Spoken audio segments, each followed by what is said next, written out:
ओम शांति। प्रजापिता ब्रह्मा बाबा की वाणी 13 जून 2023। ये मुरली का सेकंड पार्ट है। फर्स्ट पार्ट में बाबा के साथ जो प्रश्न उत्तर हुए, रूह रिहान हुई। बाबा से पूछा गया था कि जगह जगह 2-3 शरीरों में ऐसा कह रहे हैं कि बाबा आ रहे हैं और ऐसा कहते हैं कि उनकी आत्माओं को वतन में बिठा दिया और बाबा ने उनके शरीर का रथ लिया। तो ऐसा ऐसे सुनने में आ रहा है। तो अभी जो शिव बाबा उनका शरीर यूज़ कर रहे हैं शिक्षा देने के लिए महाकाल के रूप में, तो इस बारे में ब्रह्मा बाबा ने समझाया था कि ये सब रॉन्ग है, ये सब गलत है। इनके ऐसे ज्ञान की वजह से ही भगवान को सर्वव्यापी कह दिया गया। अभी तो थोड़े टाइम में और देखना, और भी ऐसे लोग निकल कर आएंगे। तो फिर बाबा से पूछा गया कि कहते हैं कि यहाँ पर तो अल्पकाल के लिए बाबा आता है, हमारे यहाँ तो 24 घंटा बैठता है, 24/7। तो ब्रह्मा बाबा ने कहा अच्छा, तो इसमें भी 24 घंटा बैठेगा, उसमें भी 24 घंटा बैठेगा, और तीसरा वाला आएगा तो उसमें भी 24 घंटा बैठेगा। मतलब बाबा कितने हैं? तो बच्चों ने कहा कि वो लोग कहते हैं कि बाबा तो 1000 भुजाधारी है, तो अपनी भुजाओं से। तो ब्रह्मा बाबा ने कहा भुजाधारी 1000 है ये माना, पर इतने सब में बाबा बैठेगा, ये कौन सा ड्रामा है कि इसमें भी बाबा है, उसमें भी बाबा है, उसमें भी बाबा है, और सब में 24-24 घंटे बाबा है। उनको आराम चाहिए या नहीं चाहिए? उनको बाहर निकल कर भी तो सृष्टि को देखना है ना। इसका एक बताते हैं कि जो एक दूसरे से डिस्टर्ब है ना, कोई 4 बच्चों से डिस्टर्ब, उससे डिस्टर्ब, तो उसने क्या किया, सब अपनी खुंदक निकाल रहे हैं, सब अपनी भड़ास निकाल रहे हैं और कुछ नहीं। और भड़ास भी किस चीज़ से निकाल रहे हैं? ज्ञान की तलवार से निकाल रहे हैं, क्योंकि और दूसरा रास्ता ही नहीं है। कैसे लड़ेंगे? युद्ध के मैदान में खड़े हैं। तो ये सब अपना क्रोध एक दो पे उतार रहे हैं, और आगे आने वाले समय में और सुनना आप सभी, ये पेपर है। 2017 से पहले तो पेपर था, हर किसी ने बोला मैं बाबा हूँ, मैं मम्मा हूँ, मैं ये हूँ, मैं वो हूँ, मैं आदि पिता हूँ, मैं प्रजापिता हूँ। इसके बाद अब ये पाठ चलेगा कि मेरे में महाकाल आ रहा है, मेरे में शिव बाबा आ रहा है, मेरी आत्मा संपूर्ण बन के वतन में चली गई है, अब शिव बाबा मेरी बॉडी को कंट्रोल कर रहा है। ये कौन सा नियम है? ये तो पहली बार देखा है। अच्छा, मानो उसकी आत्मा चली गई सूक्ष्म वतन में, तो क्या खाना भी शिव बाबा खाएगा? तो 2 नंबर और 1 नंबर भी शिव बाबा जाएगा? सही है ना? बताओ। बाबा तो बोलते हैं कि मैं अभोक्ता हूँ, और वो बाबा को भोक्ता बना रहे हैं। आप अपने घर में मम्मी पापा से या लौकिक परिवार से बात करेंगे या झगड़ा करेंगे, तो मतलब वो शिव बाबा ही कर रहा है सब, वो सब कुछ शिव बाबा ही करेगा। ये कौन सा ज्ञान सुना रहे हैं सबको? कहाँ है वो? उनको टेलीफोन लगाओ। तो बाबा के कहने पर फ़ोन लगाया गया। बाबा ने कहा अच्छा, बाबा टेलीफोन भी उठाता है और टेलीफोन करता भी है सबको। शिव बाबा को इतने नंबर याद है। उठाओ शिव बाबा, टेलीफोन उठाओ। तो शिव बाबा का टेलीफोन बिज़ी आ रहा है। अच्छा, अभी अगर शिव बाबा है तो मालूम होना चाहिए ना कि ब्रह्मा बाबा फ़ोन कर रहा है, कहाँ बैठा है, आप बताओ। अभी बाबा है तो उनको समझ में आना चाहिए ना कि मेरे सुपुत्र का फ़ोन आया तो मैं जल्दी उठाऊं, आज्ञाकारी पुत्र का फ़ोन आया है। एक बार और टेलीफोन लगाओ। ये शिव बाबा बिज़ी हो जाता है किधर किधर फ़ोन पे। वंडरफुल बच्चे हैं, क्या कहोगे इनको?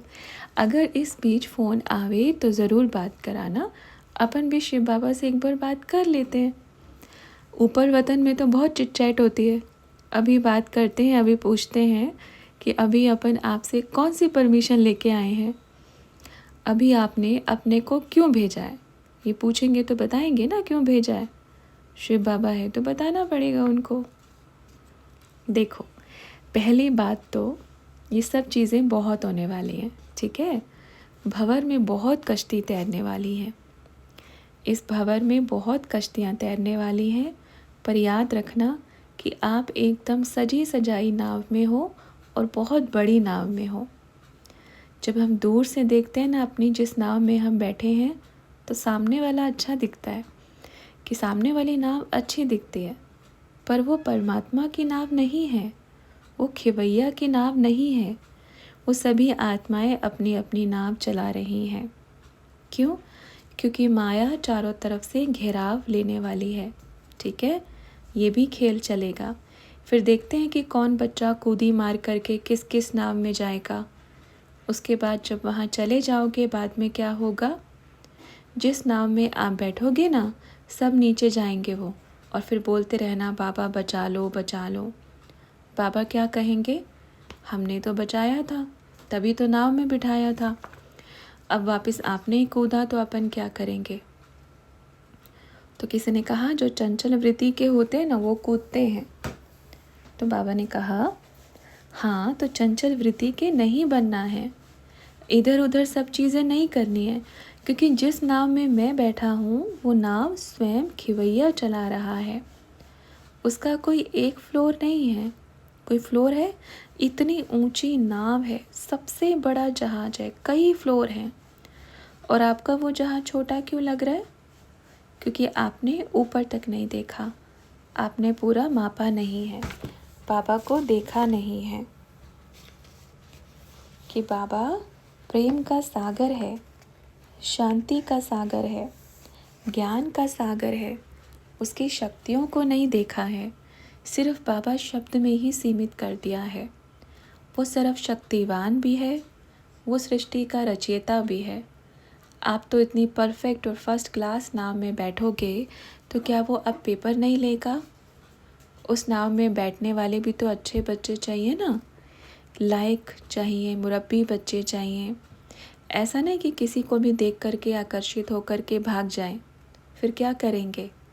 वो जो नाव है वो सब एक नाव के पीछे लगेगी, पर नंबरवार पुरुषार्थ अनुसार।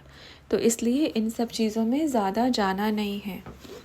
इतना तो खुद सोचो ना, बुद्धि खुद होनी चाहिए। अगर शिव बाबा है तो वो भोग कैसे ग्रहण करेगा? अगर शिव बाबा है तो क्या वो ऐसे दूसरे बच्चे के शरीर की गंदगी साफ करेगा? क्यों करेगा? अगर उसको यही करना होता, यही नहाना धोना होता, तो वो अपना फर्स्ट क्लास शरीर लेता। उसके पास कमी थी क्या?